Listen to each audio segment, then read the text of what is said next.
Ladies and gentlemen, once again, Nisambulu Vinaka, good morning, namaste, and a very warm welcome to all of you. It is winter in Fiji, and that is why the Honorable Prime Minister has his blazer on. It's too cold for a Fijian this morning. We have concluded the traditional formalities last night, but may I again extend to you a very warm welcome and thank you indeed for your presence this morning. And I am so overwhelmed by the presence of so many partners today. We have in the room very strong representation of Pacific stakeholders from the parties, the private sector, the civil society organizations, financing institutions, academic institutions, and our regional institutions. I did mention last night that in our NDCs we have our parties, but when it comes to climate change, we prefer to be referred to as stakeholders because we all have equal responsibility in the implementation of the Paris Agreement.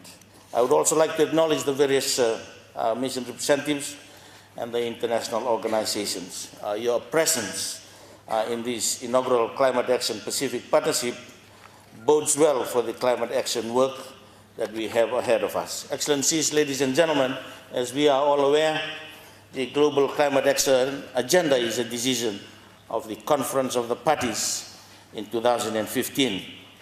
This is in recognition of the important role that non-parties play in accelerating climate action in order to achieve the global target, to keep global action in order to achieve, to keep global temperature change to well below 2 degrees Celsius and pursue efforts to limit warming to 1.5 degrees Celsius. I must admit the fact that COP21 in 2015 in Paris was my first COP. I was so excited about the results and the achievements that we had during COP21 in 2015. Congratulations and well done. However, 2 years down the line, as climate champion, I am concerned about the continuous emission rates. And 2016, we had, under the Marrakesh Partnership for Global Climate Action, put together the framework for the implementation of the decision of COP15. Excellencies, ladies and gentlemen, as a Pacific Islander, I must say that we are concerned about the continuous rates of emissions that has brought a lot of negative impacts, particularly in as far as climate change is concerned.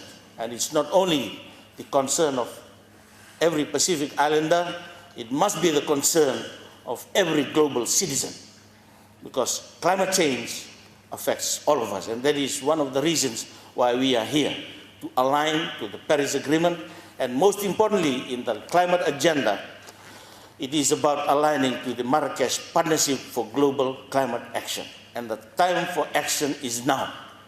And of course, I look forward to your guidance, we look forward to your wisdom, we look forward to your assistance and support over the next 2 days so that we can have a successful conference. Once again, Bulu Vinaka, and welcome to Suva. Thank you, Excellencies. The weather is a taller man, and I am not as tall. Our vision for what we must accomplish, I guarantee you, are on equal levels right now. It is often said that when we read the Bible, we falter sometimes when we come to the point where it says, God helps those who help themselves. Excellencies, Prime Minister of Fiji, champion of our climate movement, I present you the Pacific Warriors on Climate Change, sitting before you today. And I assure you on our behalf that without doubt and more determination for having seen the withdrawal of a strong member of the Paris Agreement signers, that from today on, there will be more vigor, more determination by this group to ensure that the withdrawal of Mr. Trump's intention to continue with us, those of us who signed on for the Paris Agreement, will be stronger, because God helps those who help themselves. And it's just the good Lord. As a member of my Congress, when I see a village group of people fixing their roads, I wanted to go back and give them a little bit more money. And in that context, the people that we depend on to look our way, to see our woes, to help us, to mitigate, to adapt, they will be interested in helping us when they see us helping ourselves. And I think that we must remember to be kind.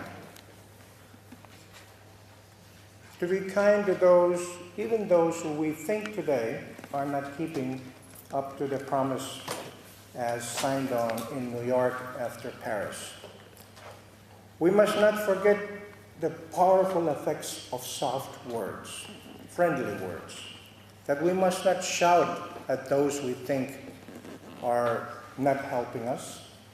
On the other hand, we must continue, like the Prime Minister has said, to work continuously, never giving up our hope that through the power of discussion,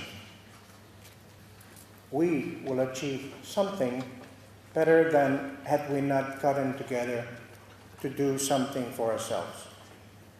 I would like to caution, however, that when two canoes are sailing a path to reach the shore, they must be vigilant ever so that their outriggers do not collide at night. That is a basic principle of sailors. Stay together a little bit apart. Stay together a little bit apart. In Paris, I had compared to the overflow of one man's activity into another man's land. And I used the breadfruit tree being planted by the people of Kiribati on his own property. Well, the breadfruit tree has grown strong, and its limbs have grown over the line and is now on Tuvalu's land. And the breadfruit trees are ripening and falling into Tuvalu. But Kiribati and Tuvalu have sat together and decided how we're going to mitigate this issue. One, Tuvalu will help Kiribati clean up his mess, which is on Tuvalu's land. Two, Tuvalu has to cut down the branch, that branch alone that leans over into the other man's land. Now, for many of you who don't have a breadfruit tree, you don't know what a breadfruit tree could do to public roads. So I assure you that in Paris, we were able to sit down with industrial nations to talk about the effect of their breadfruit tree on our grounds. And we agreed and we signed on in New York that we would work. And the development of the NDC, to me, is the most beautiful part of this agreement, because it forces no one. It sets no speed. It's the national governments that will set a speed. And I encourage all of us, our friends who are industrial countries, particularly Australia and New Zealand, to also speak with your colleagues in the larger industrial countries in the Southeast Asia and in America. We depend on you. We need your help. We know you are closer to them. More definitely, you're closer to Trump than I am. So we look to you for help.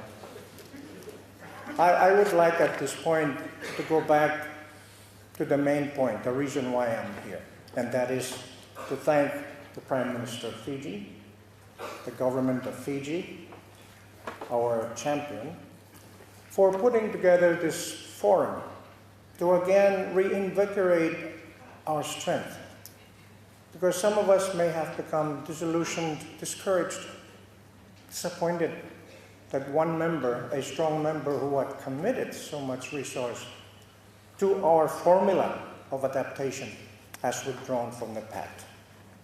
It is my hope, and I would like to ask you to hope with me, that we would prevail in our effort to garner the interest of the United States of America, to rejoin our group. And as I said in New York last month, Mr. Trump, if you do not want to help us, those in the Pacific, at least do it for the people of America. And that is the Pacific way. We cannot ask them anymore. I had stepped down to get this folder because there is a written message here, but I've decided perhaps I've said enough. The good Lord knows how grateful we are, Prime Minister, and He will undoubtedly grace Fiji and your government with His blessing, and hopefully that in Bonn our canoes will arrive not separately but together as we approach the beach. I would like to remind all of us that when in danger swimming a reef, one does not stop moving forward until he reaches the sands, because there's a lot of undercurrent that returns him back to where he did not want to be. And so I again ask you for your determination, for your faith in our effort to be successful in Bonn, but first here in Fiji, to make sure that we go to Bonn with one word. Let's get together and let's help Prime Minister accomplish what he wants us to all accomplish. Thank you very much for all your attention. It has been my pleasure and honor to represent all of you, leaders of the Pacific, on this stage this morning. Thank you very much.